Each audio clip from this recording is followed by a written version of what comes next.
everyone, welcome back to another video from EurekaCrystalBeads.com. This is Leah here. Before I get started on today's video, take a look at the other videos on our channel, and if you like what you see, make sure to hit that subscribe button and that little notification bell, and you'll get notified every time we put up a new video, and it's actually pretty frequently. Alright, so what we're going to be doing today is I'm going to be showing you how to knot pearls. So this is a really great technique because it will help protect your pearls. It'll keep them from rubbing together, which can over time wear pearls away, whether you're using fake pearls or real pearls.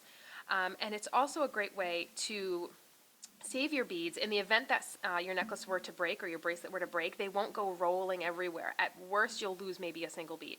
So to get started, I'm going to show you the materials that we'll be using, and all of these materials are available on our website, EurekaCrystalBeads.com, and we will link you to them in the description bar. So what we have first we have the beads that we're going to be knotting, and I'm using an 8mm Swarovski pearl. It's actually one of my favorite colors. I love this green. And we carry basically every single color and size of Swarovski pearl. So you have a lot of options if you really end up loving this, if you give it a shot. I also have here some silk in size 3. So silk comes in all different sizes. As the number goes down, the silk gets thinner. As the number goes up, it gets thicker. 3 is a really great versatile size, so we carry every color that it comes in size 3. I also have the clasp that I've picked out. This is actually called a pearl clasp. I have some French wire. I've cut one little piece to show you the size we'll need. I'll end up cutting another piece the same size. I have my size number 5 beading tweezers. These are super duper sharp and fine point. These are going to be really helpful for making our knots. And then lastly, I have GS Hypo Cement. This is a great adhesive to help with the beginning and ending knots, so that way they never come undone. And then lastly, you'll just need some kind of shears or scissors, anything that would cut your silk and cut your French wire. So I just have a little pair of shears here. Okay, to start off, I'm going to unravel my silk from the little card that it comes on, and it comes with a needle that's already woven onto the silk cord. If it's a little bit crinkly, that's totally fine. As you pass beads over it, that'll straighten out. And it's really important that you don't pre-cut your silk. So if you're making you know, a 16-inch necklace or a 7.5-inch bracelet, don't start at your needle end and cut off your silk, because then you'll end up with a bunch of silk left over that has no needle on it. So to utilize the entirety of this silk for this project or other projects, you'll actually be sliding all of your beads over the entire length of the silk. So you'll notice that there's a lot of little bumps and ridges in our silk. The first thing I'm going to do is I'm going to go down the length of my silk, and I'm just going to slightly stretch it. And you'll see that that really helps to relax out some of those crinkles. So I'm going to go down and do this. And this is also helpful because pre-stretching your silk will mean that there will be less stretching once your finished piece is being worn and over time. Otherwise, if it continues to stretch a bit more, if you didn't do this step, eventually your beads will be wiggling a little bit in between their knots. So we're just going to go ahead and stretch all of this.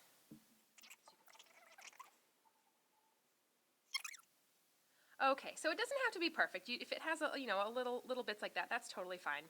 So the first thing that we're going to do is I'm going to take a bead here, a couple of beads here actually. Now I'm using beads, and I'm going to make a bracelet out of this actually. So you're going to also slide on a piece of your French wire. Now this stuff, it's actually, let me bring that back into the film here. It's really sort of like flexible, but it's really delicate. So I'm actually going to show you how delicate this is. It's very easy just to go, and then you have a piece of stretched out French wire. So you have to be really careful with it. So I'm going to take that piece of French wire, stick that on there as well. And I'm also, lastly, going to take my needle and put it through one of the loops of my clasp. And if you've never seen a pearl clasp before, they're really great. They're very traditionally used on pearl necklaces. So this part just presses together and then it unhooks. And this is a gold-filled pearl clasp, because my motto is, if you're going to put the time into it and you're going to use nice materials, use completely nice materials. I would never put the time into knotting pearls and use a not as nice clasp. Just doesn't seem worth it to me. So I'm going to slide all of this down to the end of my silk. Okay. Now I'm going to go and take my needle and go back through that first bead. And sometimes I'll actually put a little slip knot here just to keep that first pearl from coming off just temporarily, just like that. And the tricky thing here is really just making sure that your silk doesn't get all tangled up. If you feel any at all resistance, don't keep pulling, and make sure you check out the situation to see that you don't have a knot. So as you can see, the pearl will push the French wire up over the silk, and it's actually going to protect the silk up at the loop of that clasp. So now, our first couple of knots are pretty easy because we just have 2 strands, and we're just going to do a simple overhand knot, just like that, and just tie it. And this is where our GS Hypo Cement is going to come in. And one of the things I love about this glue is that it has a pinpoint applicator. So you can get really, really fine detail. And just going to add a little bit. You don't need a lot, just a smidgen. Very technical word, smidgen. Get that back in there. Once you start to use it, a brand new tube, it sometimes will just start to ooze out on its own, so get that little pinpoint back in there. Okay, and now I'm going to go back to my needle, and I'm going to go through the next pearl here.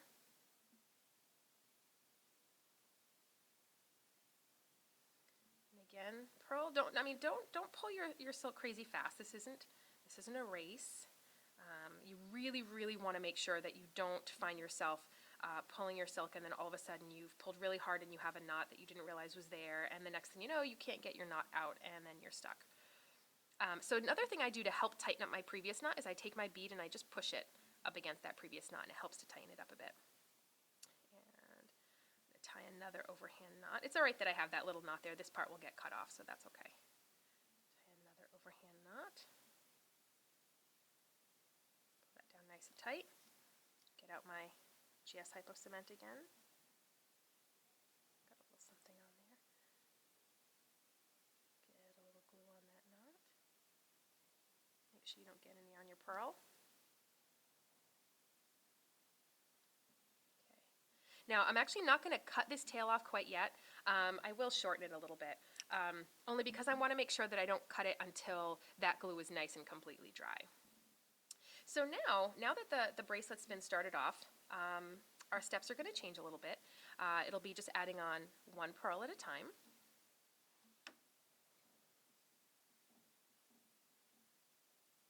And again, to help tighten up that previous knot, I like to take my pearl and just gently nudge it against it.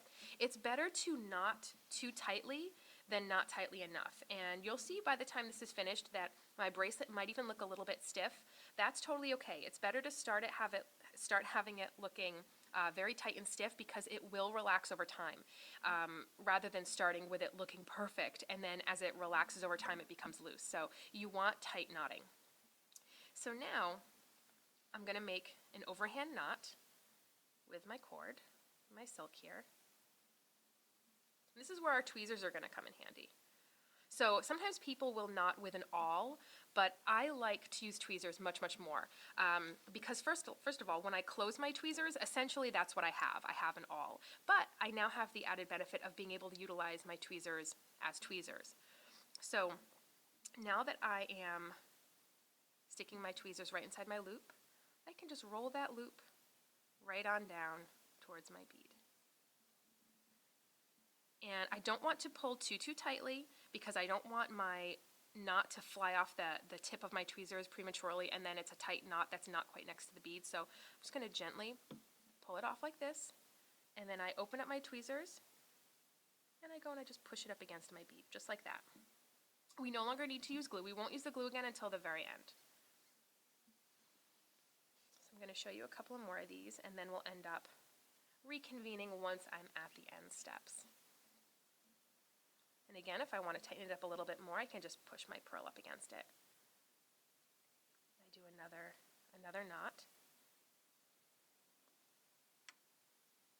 And the closer you make your knot to your pearl, the less work it'll be to get your knot closer to your pearl.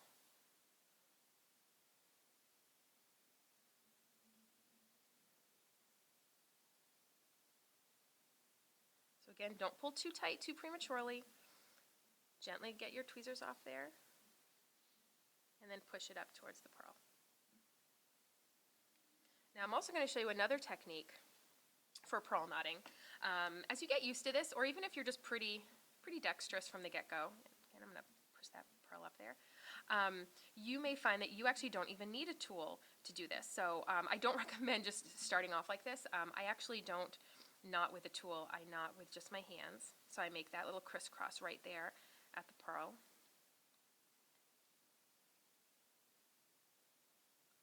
And I just knot down by pulling the silk out like this.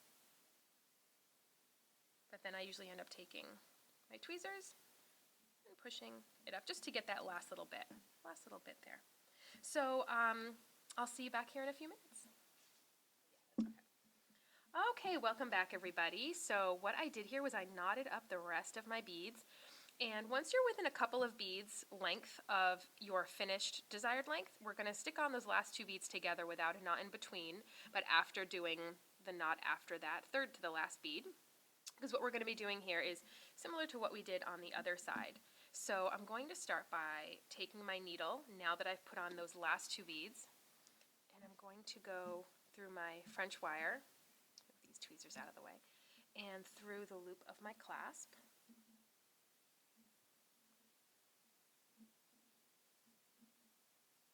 And I'm going to go back through the first pearl.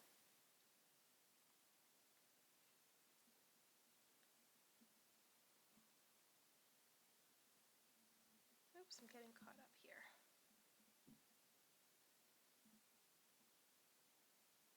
Okay, well, that happened, so let me just take this apart and redo it. This is a great example of why it's very good to be nice and gentle with your French wire.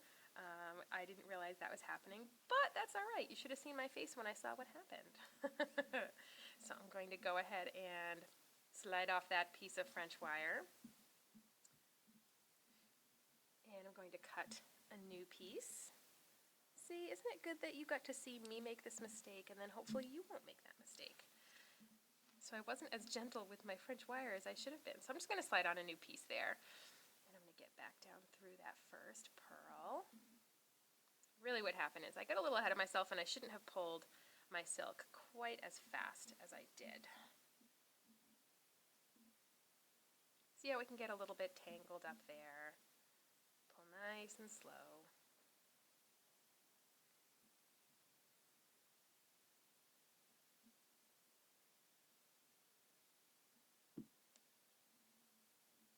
And you'll see that we will end up getting a nice little French wire loop just like we did in the beginning here.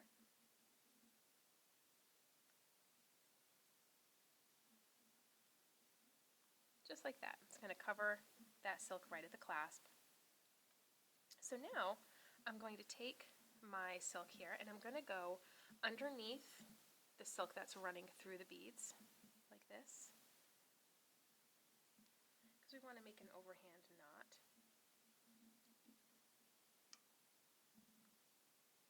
So before I finish pulling that all the rest of the way through, essentially undoing what I did, and now I'm just going to take my needle and I'm going to go through that knot. You just want to make sure that your knot gets formed right in between that bead. Just pull down nice and tight. So now that creates the knot that we needed in between those 2 beads. And lastly, I'm going to go through the next bead.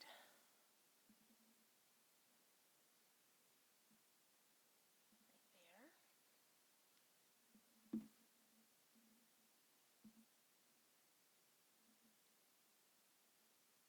Okay, so now I'm going to add our little bit of the GS Hypo Cement.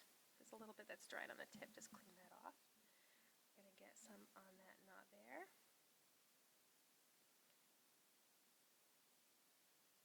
Get some back here. All right, and Now what I usually do is, you can see how it keeps on oozing out there, so you want to get that needle tip right back in there. So what I'll end up doing before I snip off these ends is I'll just let them sit a little bit so that way they are nice and dry. This first one is fine to cut off, so I'm going to go ahead and show you cutting off that. Again, scissors or nippers of some kind, even a wire cutter in a pinch, just like that.